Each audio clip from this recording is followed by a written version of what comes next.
especial.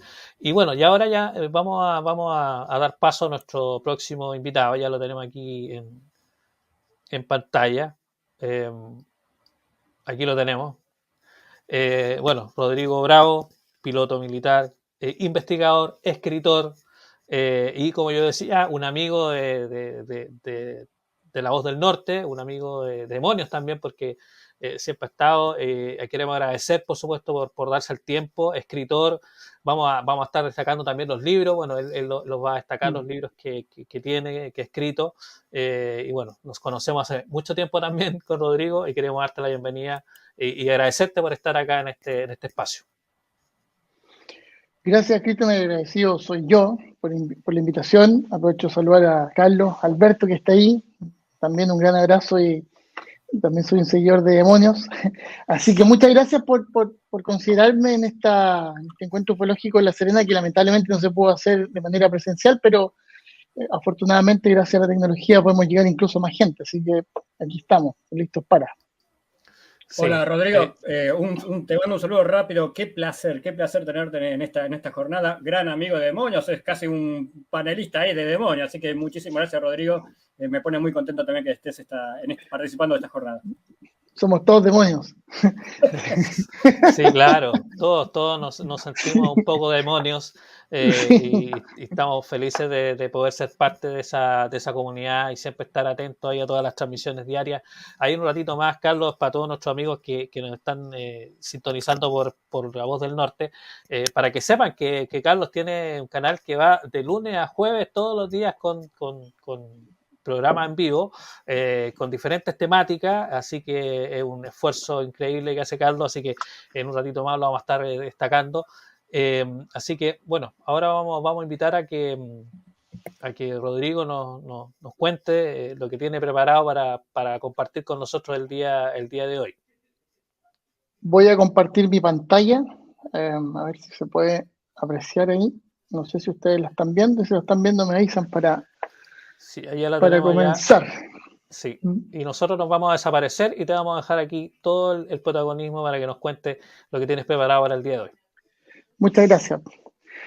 Bueno, mi presentación se llama Ufología Aeronáutica, precisamente basado en lo que es un nuevo paradigma. Voy a hacer una pequeña introducción de lo que significa eso. Y por supuesto, ver o tratar de contestar esa pregunta tan compleja que dejaron, que es parte de este encuentro, que significa ¿estamos más cerca del contacto? Que es una pregunta, yo diría muy difícil, pero haremos todo lo humanamente posible.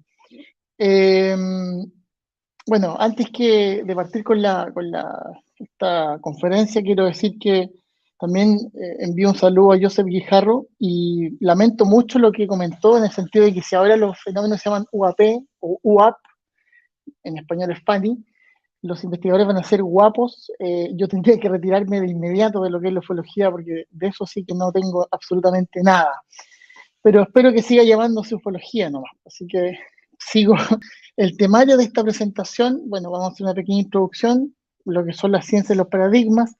La ufología aeronáutica, con detalle, para poder entender lo que es la ufología aeronáutica, hay que hacer un pequeño barniz sobre lo que es la ufología y las conclusiones junto con un set de preguntas. Voy con la introducción. El concepto de ufología aeronáutica parte del libro que se publicó el año 2010 acá en Chile y que hoy día está publicado gracias a Revisiones Anómalas. En ese sentido, tengo que dar las gracias a Pablo Vergel, que es el editor de Revisiones Anómalas, una editorial española que está en Málaga, y de hecho se ha encargado de hacer la revisión de libros llamados clásicos de la ufología. Este es una pequeña vitrina de lo que tienen. Ustedes, yo los invito a que vean en su página www.revisionesanomalas.com, y ahí está Ufología Aeronáutica. La verdad que para nosotros fue un honor el estar ahí, porque, insisto, esta Revisión Anómala se encarga de reeditar libros clásicos. Entonces, el estar con Jacques Vallée, con John Keel, con Andreas Fabes Kaiser, con Néstor Berlanda, y por nombrar varios algunos, es una vitrina impresionante y sobre todo es un honor, vuelvo a insistir. Entonces, en un rol quizás no tan protagónico, nosotros estamos en el mismo escenario, pero como actores secundarios, frente a estos verdaderos monstruos que son de la ufología que han dejado una huella y han dejado plasmado en sus publicaciones lo que hasta el día de hoy sigue siendo la incógnita de este fenómeno tan interesante. Bueno, vamos en materia, lo que es ciencia y paradigmas.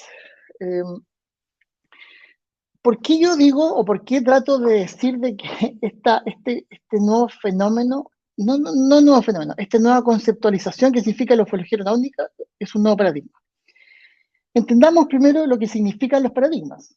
Cuando hablamos de paradigmas, hablamos de que es una relación lógica entre nociones, es decir, cuando se ponen de acuerdo una comunidad. Hay paradigmas científicos, hay paradigmas religiosos, hay paradigmas médicos y también hay paradigmas aeronáuticos.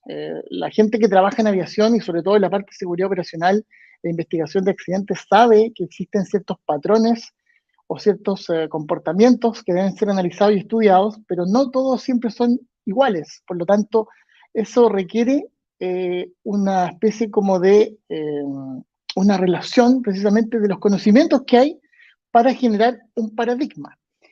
Cuando hablamos de paradigma tenemos que obviamente profundizar lo que significa el conocimiento y ahí entramos a lo que es el episteme o la epistemología o lo que es el estudio del conocimiento como área de la filosofía o rama de la filosofía y entramos de lleno a lo que Karl Popper plantea como definición del conocimiento, que es la mezcla perfecta entre verdades y creencias. Resulta que hay un problema que es un problema más bien de la modernidad, y eso yo soy bastante tajante en decirlo. Hoy día existe una suerte de lo que se llama la superstición de la ciencia. La superstición de la ciencia, y bien lo plantea René Guénon, es en cierto modo el choque del conocimiento entre, o yo diría, dos grandes cosmovisiones. Uno, el conocimiento tradicional, que es algo que no tiene nada que ver con el misticismo, porque hay una confusión más o menos importante respecto a eso, y que es una de las visiones más bien, yo diría, posmodernista, y la modernidad, que la modernidad, en cierto modo, lo que ha hecho es una desacralización, es decir, ridiculiza todo lo que sea metafísico.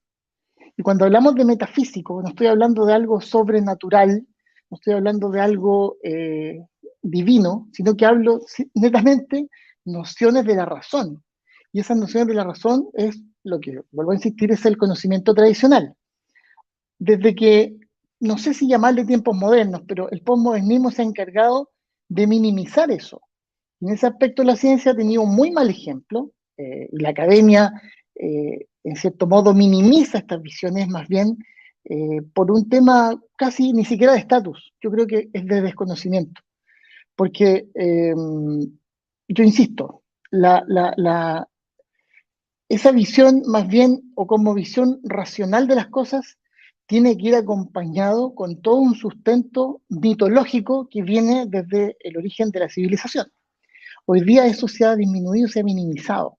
Y hoy día incluso vivimos un presentismo. ¿Qué significa eso? Que toda la historia está siendo hoy día juzgada y analizada con los valores éticos, morales y conocimiento de la actualidad.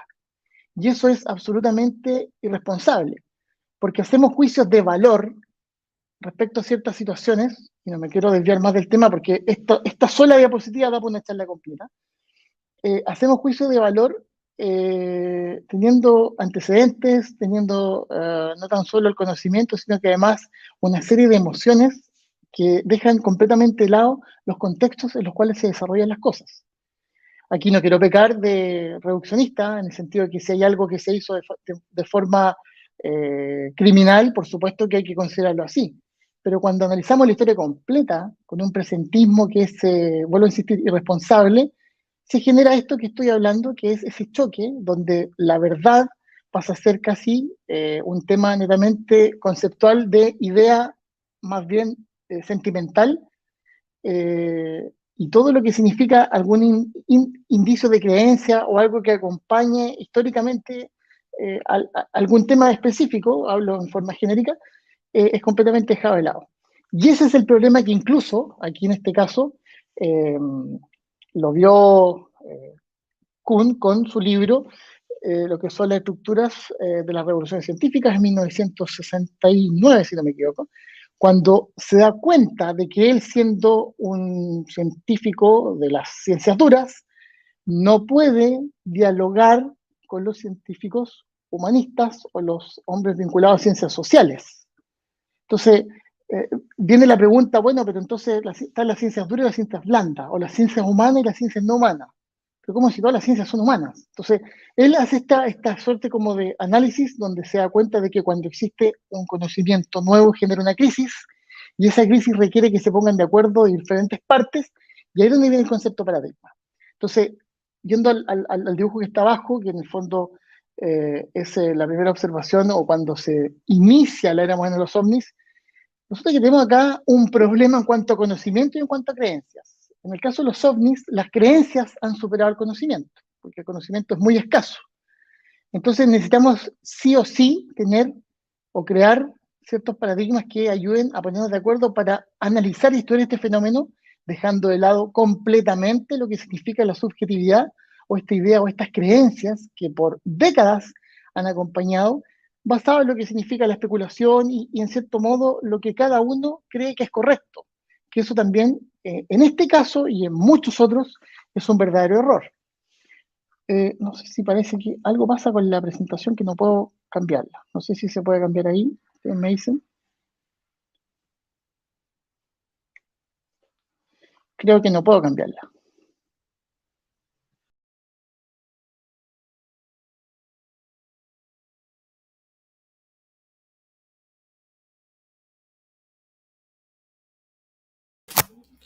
Me parece que se nos cayó Rodrigo. Se cayó la transmisión de Rodrigo. Vamos a esperar unos minutitos para que se reconecte. Ahí está nuevamente. Pasó que no pudimos. Sí. Sí, de repente se fue todo a negro. Sí, no, pero ya te tenemos acá en pantalla. Ya, a ver si puedes compartir la presentación.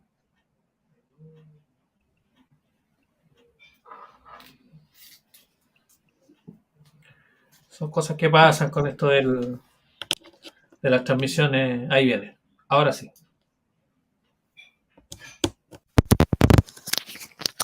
¿Se pudo?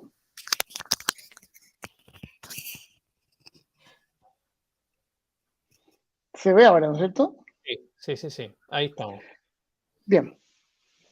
Bueno, vuelvo entonces. Tenemos el problema con que el conocimiento y las creencias vinculadas a la ufología no se comparten entre la comunidad. Y ahí es el problema mayor. Y la razón de eso es este pequeño esquema que tenemos acá, que podríamos considerarlo como el mito del eterno retorno. Sí, ahí en este caso mi fidelidad estaría feliz porque, si ustedes se fijan, es un pequeño esquema donde hay años claros y específicos que cada uno tiene una significancia muy interesante. Parte el año 47 de la era moderna de los ovnis, y entre el año 47 y el 50 hay como una suerte de, yo diría, veamos como una observación, como una espera, algo que en general la comunidad, sobre todo la comunidad norteamericana, se encontraba como en, yo diría, una suerte de letargo. Hasta que en el año 1950 sale ese libro que es muy importante y que no es muy bien, o sea, no es que sea muy bien, no es considerado, que es el libro del mayor Donald Keyhoe, que significa, que lleva por título The Flying Saucers Are Real, es decir, los platillos voladores son reales. Con ese libro, Donald Keyhoe, ¿qué es lo que hizo? Unificó la hipótesis extraterrestre con los ovnis o platillos voladores que en ese momento se estaban observando. Resulta que el año 52 inmediatamente aparecen los primeros contactados. Y vamos a ver más adelante que está en contraposición a lo que se esperaba que era una invasión, algo mucho más severo. Pasa todo lo contrario, los mensajes venían más bien de orden mesiánico. Y precisamente el año 52 se modifica el nombre de estos aparatos, de Fly Saucer, que son platillos voladores, a UFO, que es objeto volador no identificado, y lo hacen a través en cierto modo, por un tecnicismo para desmarcarse de inmediato de lo que era la hipótesis extraterrestre. Pues bien, el 57 viene la primera abducción o el primer supuesto secuestro, que es de Vilas Boas en Brasil, el 61 de Betty Barney Hill en Estados Unidos, y ambos son las abducciones canónicas. Entonces, ya la hipótesis extraterrestre está completamente insertada en lo que significa la ufología.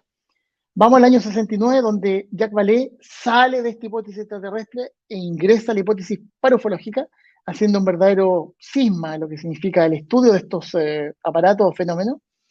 Pero viene el año 77, hay un libro muy interesante que es de Michel Monnerie, que dice ¿y si los ovnis no existieran? Si bien es un trabajo que fue un año previo, pero ese año lo publica y en ese año comienza lo que se llama el neoescepticismo basado en la hipótesis psicosocial. Es decir, no niega que hay un fenómeno detrás, pero más bien un fenómeno de la sociedad. Pues en este, digamos, entuerto de hipótesis, hablemos extraterrestre, parufológica e hipótesis psicosocial, en 1981 hay un libro que es clave, que es Missing Kind, de Bob Hopkins, quien separa los extraterrestres y separa las abducciones del contactismo. Y el contactismo pasa a ser, en el fondo, el mensaje o el enlace con los extraterrestres buenos, y las abducciones son, en cierto modo, realizadas por extraterrestres malos, con una famosa agenda alienígena. Entonces ahí estamos ya empezando como a hilar fino, y entre 1981 y 2012, toda esta, yo diría más bien, este complemento de cada una de las hipótesis se hace acreedor de distintos investigadores, de distintos congresos, pero el 2012 es un año clave que también es muy poco considerado, tanto como los libros de Mankenhut, porque el 2012, algunos de ustedes se tienen que acordar, se habló más de un año respecto a lo que iba a suceder el 21 de diciembre de ese año, con una especie de fin de mundo, por el término del supuesto calendario maya, con una especie de enlace con hermanos mayores, con seres interplanetarios, con seres de otros mundos, con un cambio incluso en la percepción energética, con un cambio en muchos sentidos, y la verdad que no pasó absolutamente nada. Aquí hubo horas de programas, entrevistas, libros, y se habló más de un año respecto a este tema. Y aquí, los que les gusta la ufología pueden hacer memoria, es cierto, todavía por suerte están disponibles algunas de esas entrevistas donde solamente se habló de eso, como que era el sí y el no, pero con un 80% del sí, porque estaban todos esperando que sucediera algo. No pasó nada. Entonces también entramos en esa parte del letargo entre el 2012 y el 2017. Quizás es un poco antes, que el 2015, cuando sale el primer reportaje del New York Times respecto al ATIP y los 3 videos de la US Navy. Y los 3 videos se hacen públicos en el año 2017, y tal cual como en la primera parte del 47 al 50, del 2017 al 2021, que es cuando sale el año pasado el informe del Pentágono al Congreso, viene una suerte como de secularización de la ufología. Salimos ya de la parte más bien etérea, salimos de la parte hipotética extraterrestre, hipotética psicosocial, hipotética parufológica, y nos adentramos en un fenómeno físico reconocido por autoridades, entre comillas, competentes, que de una u otra manera están frente a algo que no entienden qué puede ser y que supera todas las expectativas y toda la tecnología que ellos desarrollan. Entonces, vuelvo a insistir que el famoso mito del eterno retorno aquí se da, pero en forma excepcional, de manera bastante clara y con ciertos hitos que es necesario conocerlos para entender de qué estamos hablando. Ahora, basado en eso mismo, independiente a las hipótesis que se planteen, a los libros que salgan y a las ideas de ciertos investigadores, aquí yo les reflejo y les muestro 3 casos, que es el caso de Teherán de septiembre del 76, donde 2 aviones F-4 son bloqueados por fenómenos que en realidad son objetos porque estaban captados por radar. El caso Balantat, que en Australia del 78, donde se desaparece un avión con un piloto, y también hay un contacto de radar, y también los controladores, tanto del centro control de Melbourne como de la torre de la pista, observan ese fenómeno o ese objeto sobre la aeronave. Y el caso de Brasil, que ocurre en 2 aeródromos, específicamente en el sector este, ¿no es cierto?, de la costa brasileña, con la observación de 21 objetos que son captados por radar. Y lo más interesante de eso, que al día siguiente, es decir, el 20 de mayo de 1986, después de que 5 aviones de combate salen a interceptar estas cosas, estos fenómenos o estos ovnis, el propio jefe de Estado Mayor, Octavio Moreira Lima, de la Fuerza Aérea Brasileña del sector o el ala sur, tiene que salir a dar una declaración de prensa diciendo que efectivamente se encontraron con 21 aparatos que no sabe lo que son.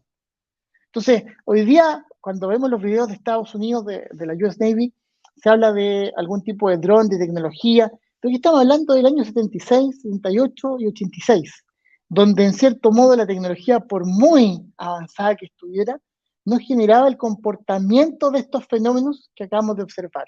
Y ahí cae de cajón de que estamos frente a algo que, vuelvo a insistir, no entendemos de qué se trata y es muy superior incluso a nuestra propia idea de lo que son los fenómenos espaciales, aeronáuticos.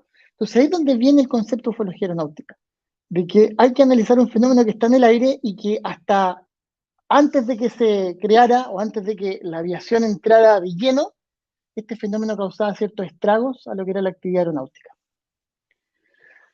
Para poder entender un poco la ufología, vuelvo a insistir, el año 1950 se hace la unificación de lo que es la hipótesis extraterrestre, y esa unificación es muy interesante, porque viene de antes. Es decir, el año 47 parte de la era moderna de los ovnis, pero ya de Plutarco se habla de vida fuera de nuestro planeta. Kepler también lo mencionó, Herbert Wells con la Guerra de los Mundos, y Charles Fort ya en 1919. Están hablando de vida fuera de nuestro planeta. O sea, es algo que ya para nosotros era más bien no cotidiano, pero una idea preconcebida. Por ende, la aparición de estos aparatos tuvo un gatillante que fue muy interesante, que fue toda la difusión que se hizo en forma previa. Y aquí lo podemos ver, vuelvo a insistir, ahí está la Guerra de los Mundos, ahí está el libro de los condenados, pero hay publicaciones en Estados Unidos, Air Wonder Story, Amazing Story, que si ustedes ven, y si no me creen, aquí tienen estas revistas del año 26, 30, 35, 46. Lo que se está observando ahí como cómic, en el fondo, son aparatos voladores con forma de plato o forma de platillo que están haciendo invasión a la Tierra. Y ahí un gran personaje que también es clave en esto es Ray Palmer, que era precisamente el de Amazing Story, que luego de la observación de Kenneth Arnold publica en la revista Fate esa portada en 1948, porque si bien la era moderna de los ovnis parte del 47, cuando se hizo público el 48 es cuando tiene esta suerte como de cambio radical de que efectivamente estamos siendo de una u otra manera visitados por algo, por alguien, hasta que Donald Cahill lo aterriza a esta función o esta intención extraterrestre, para que luego aparezca el primer contactado de los 6 cardinales, que es George Adamski, a partir del año 52, y la historia ustedes ya saben lo que sigue. El punto está en que ya vimos Vilas Boas, ya vimos Barney Hill, pero por ejemplo, James Harder, en 1969 planteó de que existían 59 razas visitando la Tierra. O sea, cuando Sixto Paz en alguna conferencia dijo esa información, ya se había comentado eso el año 69.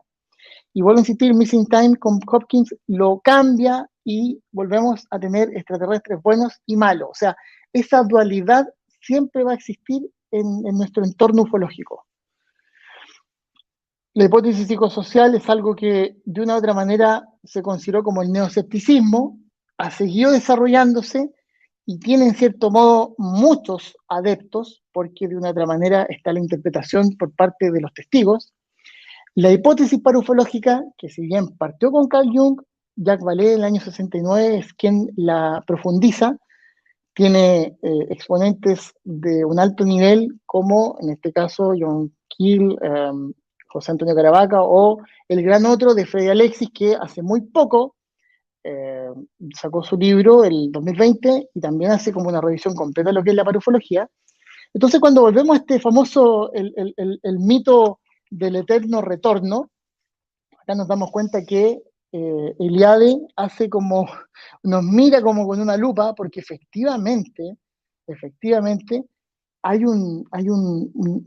yo diría que la ufología es la pseudociencia de la posmodernidad, es decir, en 75 años se desarrolló todo lo que significa los sistemas de creencias de la historia humana, desde lo más delirante hasta un escepticismo casi también militante.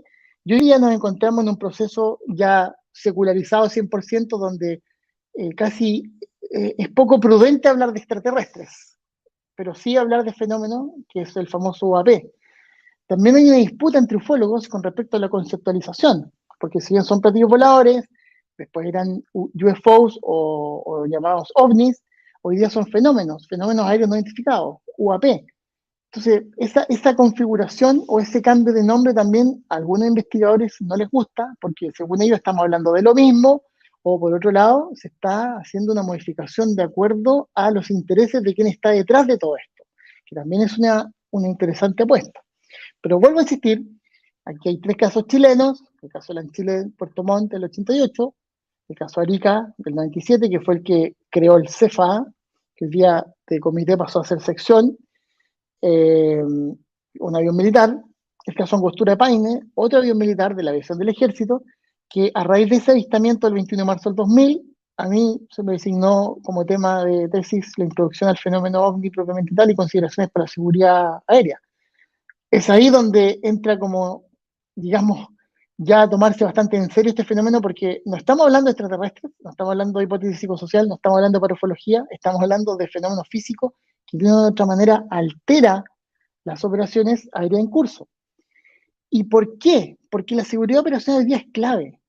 Desde el punto de vista aeronáutico, si ustedes ven, ese esquema es prepandémico, estamos hablando de 36 millones de operaciones al año, se proyectaba el 2025, pero hubo un pequeño retroceso, hoy día se proyecta el 2030 que se duplique, es decir, 70 millones de operaciones al año.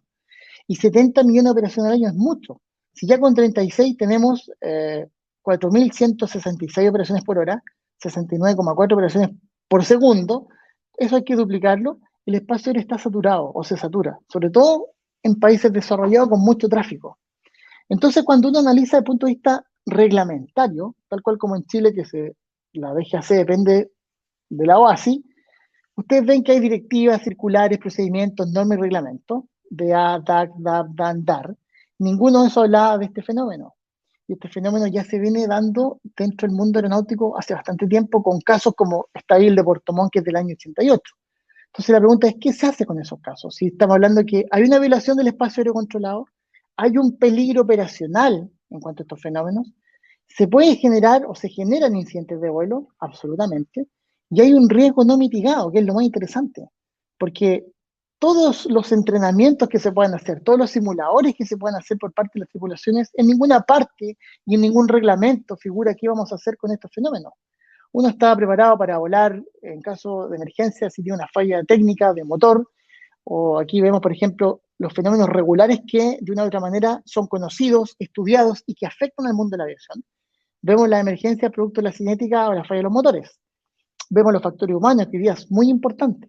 Vemos el problema de la fauna, el problema de las pistas cada vez están metiéndose en lugares donde transitan o lugares de ruta de aves. Vemos los problemas meteorológicos, el cambio climático ha traído problemas meteorológicos, por supuesto. Hay un cambio climático que si bien no se sabe las dimensiones concretas, ha provocado ciertas condiciones que en ciertas zonas geográficas no se daban. Hay un tema orográfico con lo que significa la creación y construcción de pistas. Hoy día el espacio aéreo está saturado y las pistas requieren de un espacio aéreo no tan saturado. Pero ¿qué pasa con el fenómeno que está al final? ¿Qué pasa con estas observaciones o con estas manifestaciones? Dan los mismos origen, porque aquí hablamos de efectos que están de una u otra manera atentando contra la seguridad de la operación aérea. Y es ahí donde viene este concepto, y por eso nace la ufología aeronáutica como concepto que partió con el libro que hicimos el año 2010, que ya venía siendo trabajado de mucho antes. Si bien de una forma quizás despectiva en una publicación sale que la ufología aeronáutica no es un concepto nuevo. Claro, el primer caso efectivamente de Kenneth Arnold es un caso de un piloto que reporta 9 fenómenos o 9 objetos extraños. Es un caso aeronáutico, pero el concepto propiamente tal no se había señalado. Lo que se había señalado era el cambio de la codificación, el cambio del nombre. De OVNI pasó a UAP, y ese nombre o esa designación para el fenómeno lo hizo Richard Haynes a través de NARCAT del año 1999. ¿Para qué? Para generalizar, porque cuando hablamos de OVNI hablamos de objeto, y el objeto es masa que de una u otra forma puede ser detectado por un equipo electrónico, salvo que tenga condiciones especiales. Cuando hablamos de fenómeno hablamos de una manifestación que a veces incluso es luminosa, es gaseosa, no tenemos idea porque no se aprecia en el radar, o como ha sucedido en caso en Chile, y pasó en 1986, se observa en el radar pero no se ve con el ojo humano. Ese grado de complejidad permite que el concepto UAP sea el correcto, porque si bien no está cargado con lo que significa la mochila de todas las hipótesis que señalamos, el concepto habla de una manifestación anómala que de una u otra manera entorpece una operación aérea. Eso es todo. Acá les voy a mostrar un caso que es muy interesante y ha sido bastante poco difundido, que ocurre en Punta Arenas el año 2011. Esto ocurre el 3 de marzo del 2011 en el aeropuerto Carlos Ibáñez del Campo. Ahí está con un circulito donde se aprecian dos manifestaciones o dos fenómenos o dos objetos, porque aquí caben todas las clasificaciones, ya que es observado por distintas formas. Es observado desde tierra, es observado en el aire y es observado en el radar. Pero las veces que fue observado son intermitentes. Es decir, eso que estuvo en Punta Arenas volando o ingresó al espacio aéreo controlado, estuvo varias horas haciendo ciertas maniobras y en algunos momentos se hacía visible y en otros no. Por ende es un fenómeno muy interesante y muy complejo. Para colocarlo en contexto, el primero, el que está en este caso a mi izquierda, y ustedes lo pueden ver a su derecha, es el ovni, porque es objeto, que estuvo sobre el Cerro Mirador, ¿ya? En el sector oeste de Punta Arenas. Ahí tenemos la ciudad, como para que se hagan una idea. Ahí está la ciudad vista desde otro ángulo. Y el que está sobre el Estrecho Magallanes es el segundo, o la segunda observación, que a mi entender es el mismo fenómeno o el mismo objeto, que se produce prácticamente media hora después y que previo al aviso a una aeronave se hace visible en el radar. ¿Cuál es la gracia de esto? Que aquí hay dos audios, que los vamos a ver a continuación, que son de dos aeronaves distintas. El primero es el que hace la primera denuncia formal cuando está en vuelo y va desde Punta Arenas hacia Porvenir, y él, como dice acá, como ve la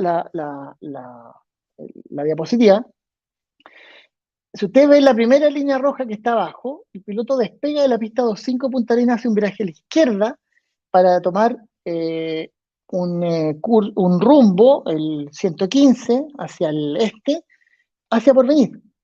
Cuando hace el viraje, observa el Fanny número 1, que se encuentra también abajo, y es ahí donde hace el llamado al radar, consultando por qué, y la descripción que hace es muy interesante, ustedes la van a poder escuchar, que él mismo dice, esto parece una nube, pero no es una nube, y parece como una aeronave. Por favor, vamos a colocar el video a continuación.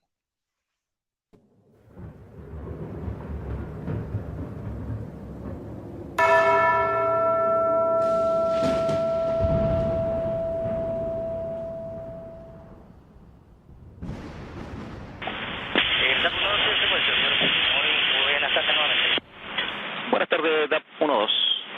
Sin tránsito reportado en presente ruta hacia Porvenir. Contacto radar, confirme nivel. Porvenir, el proyecto sí, señor, tenía un tráfico desde el sector de la ciudad hacia el sector del Cerro Mirador. No te podría precisar qué es, pero se camuflado entre las nubes. Recibido. Negativo tráfico por este control en el sector de Ciudad Cerro Mirador. ¿Me confirma si pudo apreciar si efectivamente era tipo aeronave, helicóptero? Negativo, señor. No te podría precisar qué es lo que era. De hecho, delante del después del Martínez, él estábamos viendo menos que un tráfico de la... pero al parecer era un tráfico desconocido.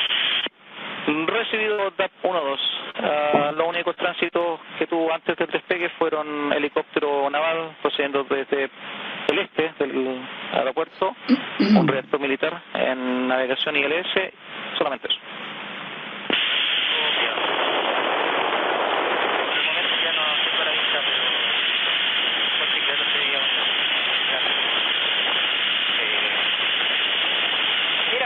Era parecido a una nube, como camuflado con una nube, pero con movimiento errático. Recibido TAP 1-2, frecuencia aprobada con Porvenir.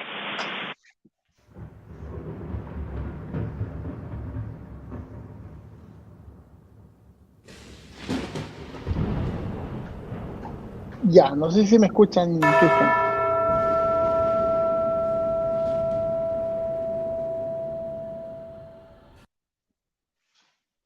Bueno, ¿Me escuchan, Cristian?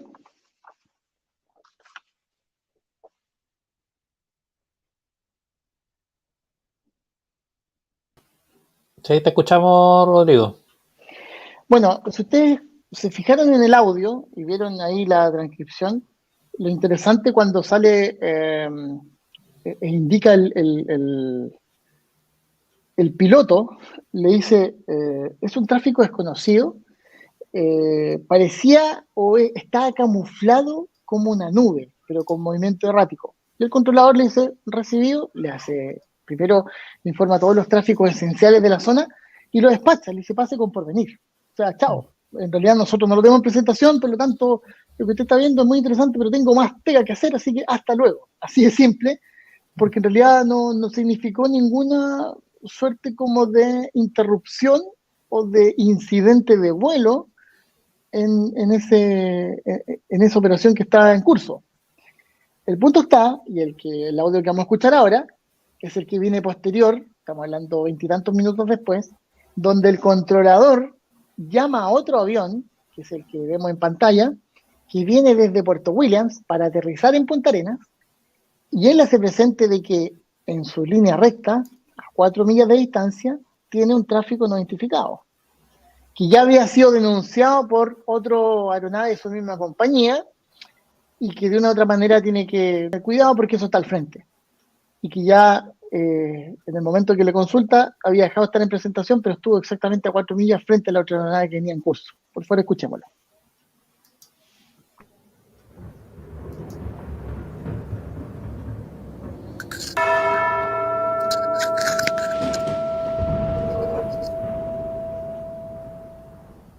Delta 1, Punta Arenas radar. Adelante. Información de tránsito desconocido de acuerdo a observación radar primario a las 12, 4 millas, evolucionando en el sector intermedio de Porvenir y Punta Arenas, altitud desconocida, desplazamiento lento y errático. Sí, entiendo, a las 12, 4 millas. A las 12, 4 millas, sí, le hago la observación debido a que hace 20 minutos fue observado por parte del piloto de su compañía un objeto desconocido en el sector de Ciudad y Cerro Mirador. Ok, copiado. ¿Esto lo tiene en presentación usted? Ahora se perdió el contacto con observación de radar primario. Ok, copiado. El 12, ¿no? Estuvo a las 12, 4 millas, orbitando y evolucionando en el sector vertical, el estrecho. Ok, copiado. Nosotros tenemos una nubosidad, vamos a evitar la nubosidad, no tenemos nada a la vista por el momento. Solamente una nubosidad a las 12, 4 millas aproximadamente. Recibido.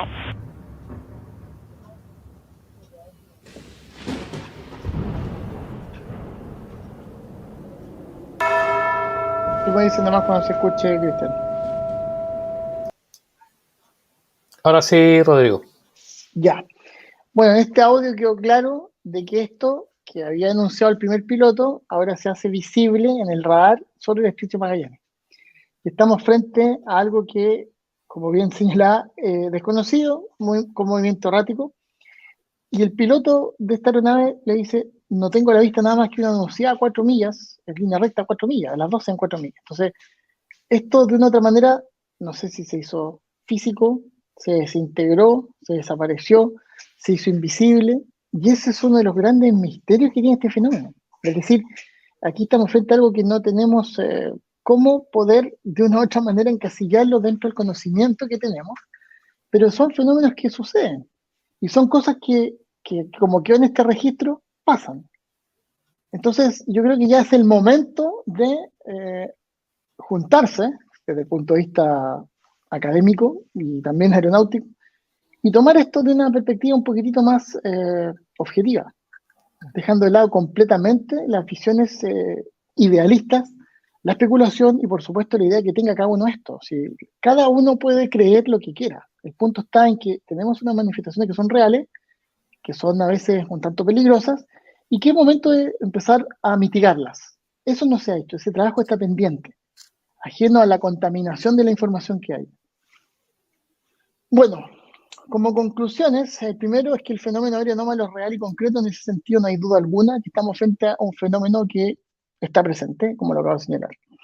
La aviación ha tomado una posición abierta en ese sentido y hoy día, si un piloto hace un informe, se toma muy, muy en serio porque esto es algo real. O sea, si antes lo mandaban al psicólogo que fuera a analizarse la medicina aeroespacial, si lo dejaban fuera a vuelo porque hacía el ridículo, hoy día al contrario. Incluso hasta se ha sobredimensionado ciertas observaciones porque los pilotos son seres humanos y también cometen errores de percepción, ¿cierto? Un tema también aquí, ninguno va a hacer algo en función de salir en la tele o por hacerse famoso. Pero hay casos como el que mostramos ahora o los casos aeronáuticos que son de alta complejidad que de una u otra manera, por mucho que el escepticismo negacionista busque explicaciones, al contrario, el escepticismo negacionista estos casos los deja de lado, es decir, analiza y destruye los casos malos o los casos que de una u otra manera tienen explicación o interpretación, etc. Pero cuando hay un caso de alta complejidad, hacen vista gorda o no entramos a la discusión porque eso da para mucho. Entonces, de una u otra manera, acá hay una deuda que hay desde el punto de vista académico, debo insistir, y desde el punto de vista aeronáutico, de que hay manifestaciones que requieren un estudio más prolijo. Todo lo que sucede con respecto al ATIP, a los videos de Estados Unidos, a lo que hay con respecto a esta información, en el caso de Elizondo, en el caso de To The Star Academy, en realidad es una cuestión sumamente difusa. ¿Difusa en qué sentido? En que la forma en que esto se hizo público fue una forma un tanto farandulera, no correcta, quizás vinculado más bien al plano ufológico que estábamos acostumbrados, pero hay que entender que la ufología en sí es como una cena, tal cual, para hacerlo mucho más gráfico y hacer como la analogía. Y lo que nosotros estamos hablando en ufología aeronáutica es el ingrediente principal del plato de fondo, es decir, nos interesa la carne. Lo que venga de aderezo, es decir, el aperitivo, la entrada, el agua, los bebestibles, el acompañamiento incluso de la carne, el postre y el café, son cosas que en estos momentos no nos interesan, porque son complementos o condimentos de este gran mundo que es la cena que podríamos considerar la ufología. Aquí nos interesa lo que nos va hoy día a satisfacer o de una u otra manera a complementar con algo que nos falta, que es lo central, los fenómenos. Todo el condimento extra es algo que es parte de la propia cultura, es parte de nuestros sistemas de creencia, en fin. Y esto de acá ha sido, me refiero a los Estados Unidos, el reflejo de que a veces nos interesa más el postre o el aperitivo más que el plato de fondo y sobre todo el ingrediente principal. Entonces, los videos son reales, en ese sentido no hay duda de que las manifestaciones están. ¿Qué es lo que son? Algunos pueden explicar algunos pueden darle explicación a todo. Pero lo que sí es cierto es que pilotos de la Marina norteamericana, que son gente experimentada y que de una u otra forma no se van a prestar como para hacer un ridículo, es decir, filmar algo, darlo a conocer, hablar públicamente y decir en realidad yo vi algo que no tengo cómo explicarlo, no se van a prestar para eso. Sobre todo gente que estamos hablando de la potencia más grande del mundo, que está probada en combate, y todos los apelativos que podamos, adjetivos calificativos que podamos considerar, nos guste o no nos guste, eso es el problema de cada uno. Aquí estamos hablando puntualmente de este fenómeno. Entonces, los videos son reales y claro, son 3 y quizás vienen varios más. Por algo, el Congreso pidió ese informe, el Congreso norteamericano pidió ese informe al Pentágono. Y extrañamente, el que está encabezando el famoso Take Force es la US Navy, y extrañamente la USAF, la Fuerza Aérea Norteamericana, está como al margen. Y eso igual a mí me causa un poco de ruido. Me causa ruido porque la Fuerza Aérea junto con la CIA nacieron en 1948 y siempre han estado como a la par y al margen de todo el resto de lo que es la organización militar norteamericana. Entonces, en ese sentido, esto da mucho que hablar. Elizondo es un personaje que es muy interesante de estudio porque dice una cosa, se desmiente por parte del mismo Pentágono, después no dicen de nuevo nada más, sigue participando en todos estos eventos. Estamos hablando del 2007 al 2012 que funcionó el ATIP, y estos 3 videos no tienen explicación, o Leite mientras duró no hizo absolutamente nada, sino que hay varios proyectos de investigación previos que por último mostraron un informe final. Y hoy día vemos a Elizondo en un montón de programas del History, donde de una u otra manera es un protagonista de esto, sin tener ninguna respuesta o sin ninguna cosa más allá. Es decir, cuando ha conversado o lo han entrevistado, él dice, bueno, yo estuve a cargo de ATIP, cosa que primero desmintió el Pentágono, después no habló nunca más de eso, y yo puedo decirles que en realidad esto es muy interesante y no sé lo que es. O sea, está igual que nosotros. Entonces, lo que hay detrás es algo que parece mucho más profundo y que de una u otra manera esto simplemente es uno más de los tantos, no sé si voladores, bombas de humo, pero que de una u otra manera nos están señalando que esto va para allá. Y vuelvo a insistir, desde el 2015, cuando salió el primer reportaje del New York Times, comienza esta secularización donde en general la comunidad ufológica está como al margen, o sea, dejó al margen todas las hipótesis y se encuentra hoy día abierta a cualquier otro tipo de información que pueda llegar precisamente de autoridades que están haciendo investigación o quizás ya la tienen hecha, pero que también están interesados en este fenómeno. Entonces, esto yo creo que va a dar mucho que hablar y hay bastante paño que cortar todavía. Ajeno a eso, desde el punto de vista netamente de percepción, tenemos que entender que nosotros, nuestros sentidos son sumamente limitados. Lo que nosotros observamos o nuestro entorno es algo que es mínimo en comparación con lo que se puede ver dentro de lo que es el espacio y el universo. Entonces, tampoco podemos dejar de lado de que nuestros sentidos y nuestra instrumentalización para poder mejorar esos sentidos todavía es limitada. Entonces vamos a encontrarnos con un montón de otras cosas, un montón de fenómenos a nivel, yo diría, de lo que significa el universo en general, que lo desconocemos. Y ahí entramos al punto inicial que eran los paradigmas. Ahora, contestando la pregunta, ¿estamos más cerca del contacto?